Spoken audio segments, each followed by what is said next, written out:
अस्सलाम वालेकुम स्टूडेंट्स। उम्मीद है कि आप सब खैरियत से होंगे। उर्दू के लेक्चर नंबर 2 में आज आप हम्द पढ़ेंगे। इसके लिए आप लोग बुक्स ओपन कर लें। जी बच्चों, उर्दू का फर्स्ट लेसन जो हमारे पास है वो है हम्द। हम्द सबसे पहले मैं आपको बताती चलूँ कि हम्द कहते किसको हैं। ऐसी नज़म जिसमें अल्लाह ताला की तारीफ़ व सना बयान की जाए, अल्लाह ताला की सिफ़ात, अल्लाह ताला की खूबियाँ बयान की जाएँ, उस नज़म को हम्द कहते हैं। इस नज़म में आप लोग इसके तदरीसी मकासद सबसे पहले देखें कि इस तदरीसी मकासद का मतलब होता है कि इस नज़म को पढ़ने का फ़ायदा क्या है, इसका मकसद क्या रखा गया है। तो इसका मकसद है कि आप हम्द की सिनफ से वाक़फ़ हो सकें। यानी हम्द जो है वो शायरी की ऐसी सिनफ है जिसके अंदर अल्लाह ताला की तारीफ़ बयान की जाती है। हम्द का मफ़हूम जान सकें, अल्लाह ताला की की गई नेमतों को जान सकें, तरन्नुम से हम्द ख्वानी कर सकें। जैसे हम राग लगा के पढ़ते हैं ना किसी चीज़ को, इस तरह से आप लोग इसको पढ़ना सीख सकें, नए अल्फाज सीख सकें। यहाँ पे ख़ास अल्फाज हैं, ये ख़ास अल्फाज जो हैं इनको आप लोगों ने ध्यान से देखना है और इनकी इमला याद करनी है। अच्छा जी, यहाँ पे जब हम हम्द की तशरीह शुरू करते हैं तो सबसे पहले हमें हम्द के शायर का नाम पता होना चाहिए।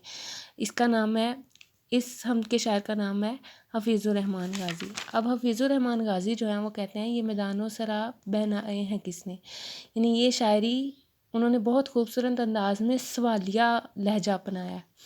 यानी वो खुद ही सवाल करते हैं और ख़ुद ही फिर शायरी में ही इसका जवाब देते हैं कि ये मैदान सहरा बल खाते दरिया ये किसने बनाए हैं, इनको बनाने वाला कौन है।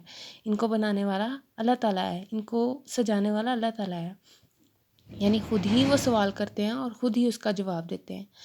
अगला शेर देखिए, ये गुलशन में फूलों की रंगी कतारें बिखेरी हैं किसने चमन में बहारें, हमारे खुदा ने हमारे खुदा ने। यानी अगर हम बाग को देखते हैं उसमें फूलों की रंग बिरंगी कतारें नज़र आती हैं और आप देखते हैं कि हर फूल का रंग दूसरे से मुख्तलिफ है, हर फूल की खुशबू दूसरे से मुख्तलिफ है। तो अल्लाह ताला ही की ज़ात है जिसने चमन में बाग में ये बहारें बिखेर रखी हैं। ये चाँद और सूरज बनाए हैं किसने, स्याही के पर्दे उठाए हैं किसने, हमारे खुदा ने हमारे खुदा ने। यानी चाँद और सूरज जो हैं वो स्याही के पर्दे उठा देते हैं, अंधेरे को ख़त्म कर देते हैं।